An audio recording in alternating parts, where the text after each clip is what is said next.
gentlemen, we have called you together to inform you that we are going to overthrow the United States government.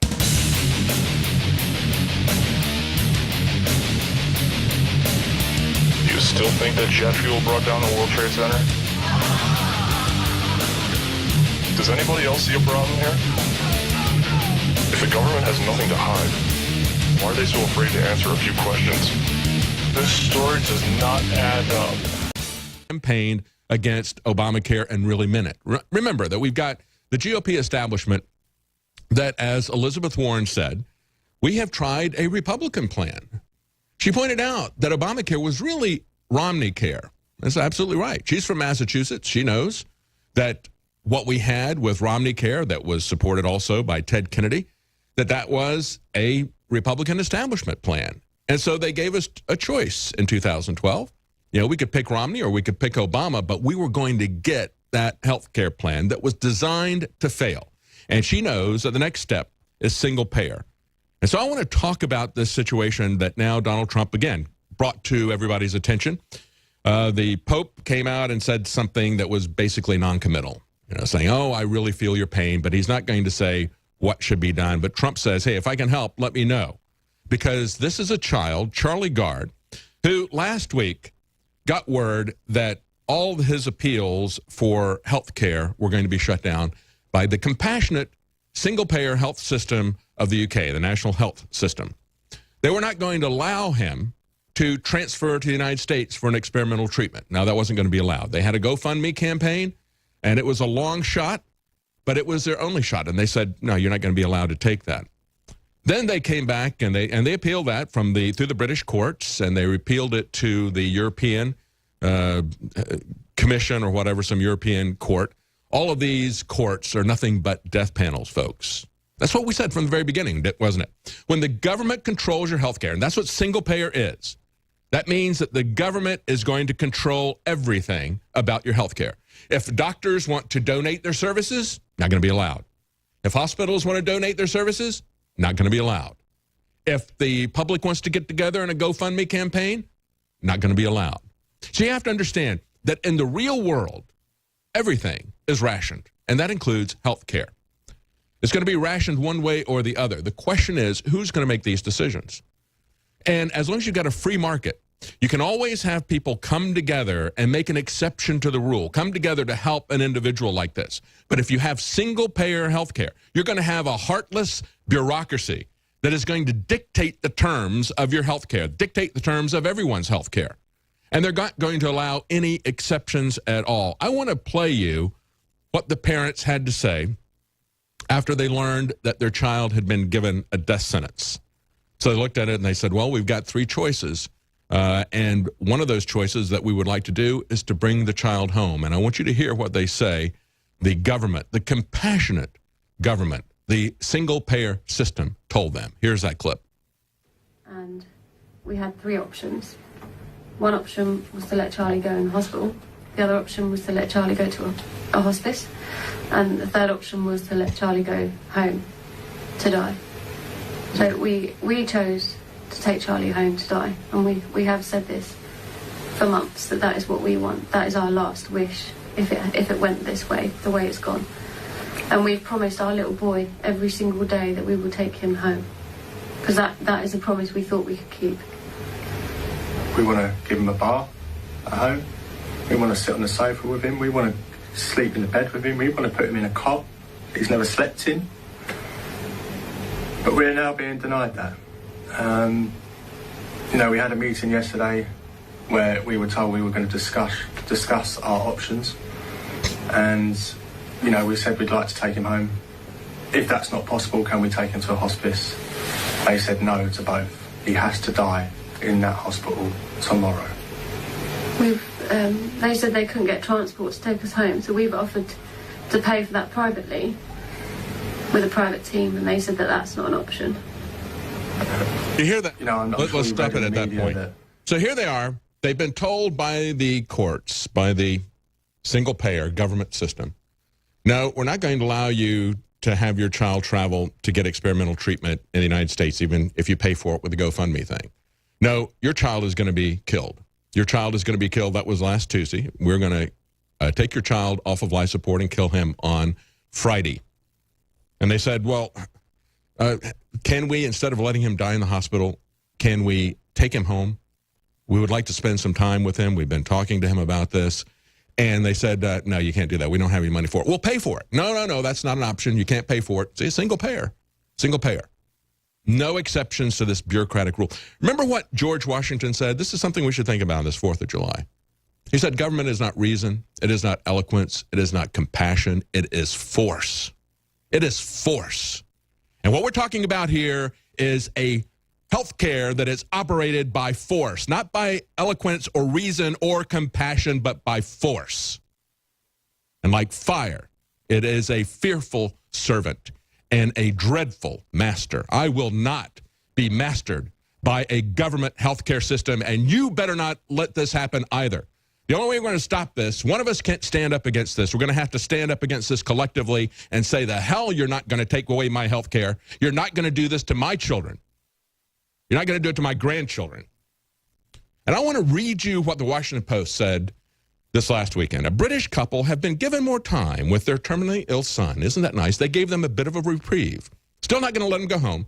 Still not going to let them go to hospice. Still not going to let them go to the United States for an experimental treatment. But the Washington Post, statists that they are, put their little spin on it and say, well, they've given them some more time with their terminally ill son, so they're not going to kill him just yet. We'll just let this play out a little bit longer. They say British courts decided that Charlie should be allowed to die after a legal battle in which doctors asserted the child had no chance of survival. That's their opinion. And Charlie's parents argued that there was an experimental treatment in the U.S. that they had not tried. They took it all the way to the European Court of Human Rights. What a joke. Court of Human Rights. Declined to hear the case on Tuesday, upholding the previous court's rulings. Let's talk about the Declaration of Independence. Remember, we hold these truths to be self-evident, that we have been given these inalienable rights by our Creator. The first one of those that they enumerated was life. Life. If you don't have a right to life, you don't have a right to anything. That's your first right, is your right to life. This is a late-term abortion, folks. This is a death panel. This is not what we're going to allow in this country. This is not what this country is about. Elizabeth Warren is never going to get her single-payer system.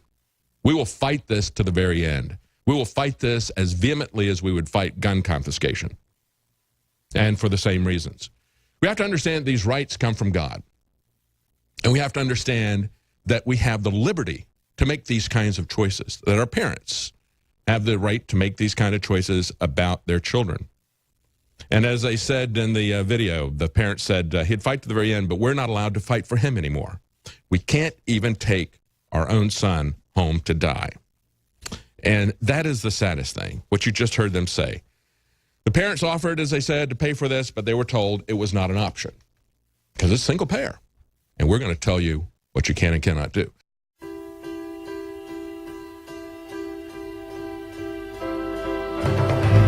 Aborted babies incinerated to heat UK hospitals.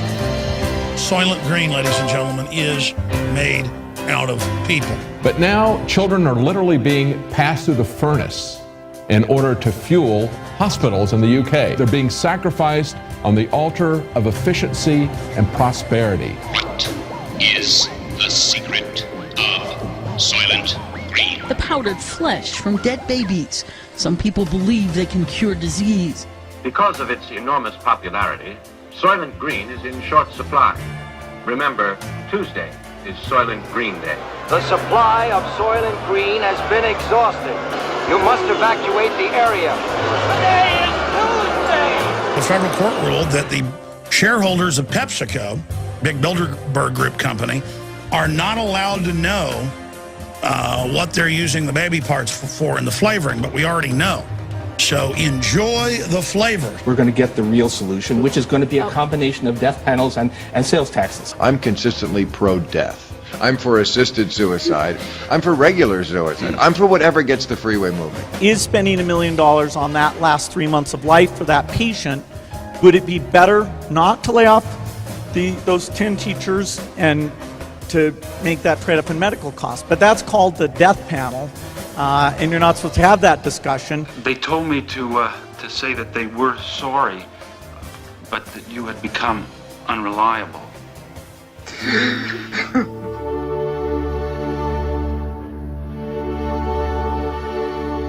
Is this the kind of society that you want to live in? Any kind of society that would do this to its children will do it to its senior citizens. It will do it to its dissidents. That kind of society will also eventually turn on its police, on its army, on its prison guards, on the quislings and the collaborators who make that possible. This is nothing but a suicide cult. The scoops are on their way. The scoops are on their way. I repeat, the scoops are on their way. You will find out why Soylent Green means life. You will find out why Soylent Green means death. We gotta stop them! What is the secret of Soylent Green? Soylent Green is people! Next thing they'll be breeding us like cattle for food. You gotta tell them.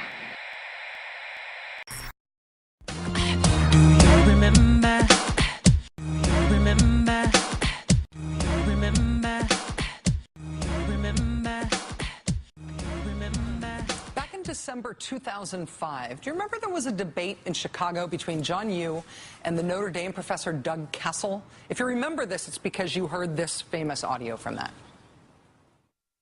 If the president deems that he's got to torture somebody, including by crushing the testicles of the person's child, there is no law that can stop that. No treaty.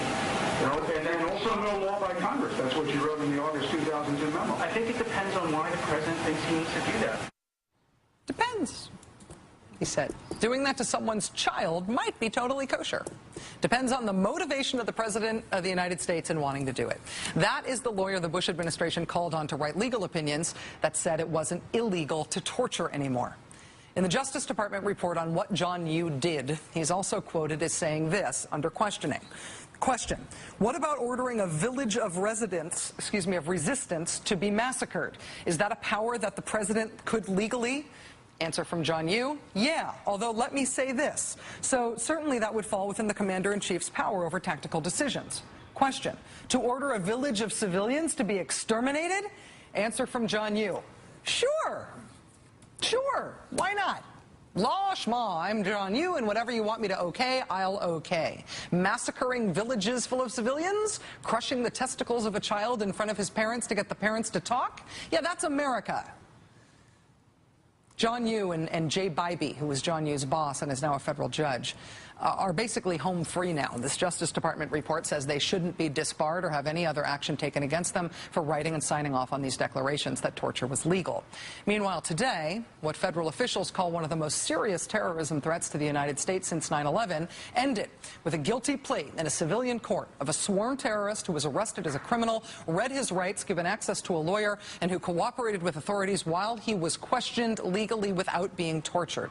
Najibullah Zazi's case has already led to charges against his father, his uncle, 2 friends of his, and a New York imam. And now he will do time, likely a life sentence, in an American prison. And in the face of effective counterterrorism efforts like that, the John Yoos and Judge Jay Bybees of the world, and all the people delighted that John Yoo and Jay Bybee got away with what they did, will keep fantasizing about an America that reacts to terrorism by torturing children in front of their parents, instead of just doing what works. We're joined now by Michael Isikoff, investigative correspondent with Newsweek magazine, also an MSNBC contributor. Mr. Isikoff, thanks very much for your time. Good evening, Rachel. Did we learn anything new from the OPR report about what was actually done to prisoners? I actually thought it was the most illuminating report we've had yet. About this whole controversy about all what was going on in terms of the enhanced interrogation techniques. It sort of walks step by step about how the administration came to approve these tactics, the back and forth between the CIA and the Justice Department and the White House. In terms of one single document, I think it's the most exhaustive we've had yet. And direct answer to the question, yeah, we got some interesting new glimpses, some of them a bit gruesome, into actually what was being done. One of the issues that comes up in this report is Justice Department lawyers, after John Yoo and Jay Bybee have left, are pressing for, they're being asked to approve, once again, the tactics being used. And one of them, Dan Levin, says, I need to know more about what you're actually doing. Tell me what this is like. Tell me what, say, sleep deprivation means. And there's a passage in the report where he learns and discovers, I think you may have the quote, he learns that detainees are being shackled in a standing position, naked except for a diaper, with their hands handcuffed at hand level to a chain bolted to the ceiling. In some cases, a prisoner's hands would be shackled above the head for more than 2 hours at a time. In other cases, a prisoner would be shackled in a seated position to a small stool so that they had to stay awake to keep his balance. Now, we've heard the description sleep deprivation before. We haven't had that kind of vivid word picture. And I think if you take through all the techniques being used, you know, it does raise, you know, once again, some serious questions. What was really going on here? What did this look like? Former Vice President Cheney has repeatedly said that a specific CIA memo that he saw proved that waterboarding was an effective interrogation technique, and he said that he wanted that memo unclassified. You wrote this weekend, though, that even though that memo has not been released, because of the OPR report, we now essentially know what was in it? Right, and it would be, the contents would be a bit awkward for the former vice president. One of the claims being made for the effectiveness of waterboarding and these techniques is that from Abu Zubaydah, the first guy subjected to them, the CIA was able to get information that led to the arrest of Jose Padilla, the alleged dirty bomber, in May of 2003. Well, as the Justice Department report points out, Jose Padilla was actually arrested in May of 2002, before Zubaydah was waterboarded, before these enhanced techniques were applied. So and as we reported last year in Newsweek, actually it was FBI agent Ali Soufan and one of his colleagues that got this information using traditional law enforcement techniques. So one of the chief claims being used by the CIA and Vice President Cheney for the effectiveness of these techniques was called, in this Justice Department report, plainly inaccurate.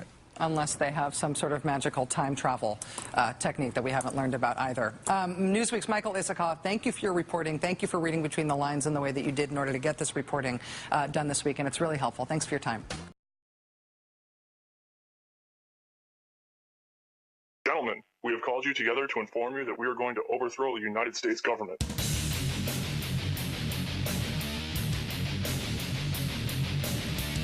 Still think that jet fuel brought down the World Trade Center? Does anybody else see a problem here? If the government has nothing to hide, why are they so afraid to answer a few questions? This story does not add up.